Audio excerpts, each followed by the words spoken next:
விஜய் சேதுபதியின் கெரியரில் மிகப்பெரிய திருப்புமுனையை ஏற்படுத்திய படங்களில் முக்கியமான ஒன்று சூதுகவ்வம். அப்படத்தை நலன் குமாரசாமி இயக்கியிருந்தார். தமிழ் சினிமாவில் புதுவிதமான டார்க் காமெடி படமாக இது இருந்ததால் இப்படத்திற்கு மக்கள் மத்தியில் மிகப்பெரிய அளவில் வரவேற்பு கிடைத்தது. இப்படத்தின் மூலம்தான் நடிகர் அசோக் செல்வன் தமிழ் திரையுலகில் அறிமுகமானார்.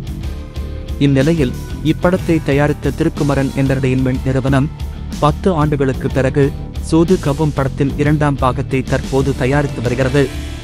முதல் பாகத்தில் நடித்த எந்த நடிகர்களும் இல்லாமல் முழுக்க புதியவர்களாக நடித்து வருகிறார்கள். குறிப்பாக விஜய் சேதுபதி நடித்த படத்தில் இப்போது மிர்ச்சி சிவா நடித்து வருகிறார். இப்படத்தை ஏ. அர்ஜுன் என்கிற புதுமுக இயக்குனர் இயக்கி வருகிறார்.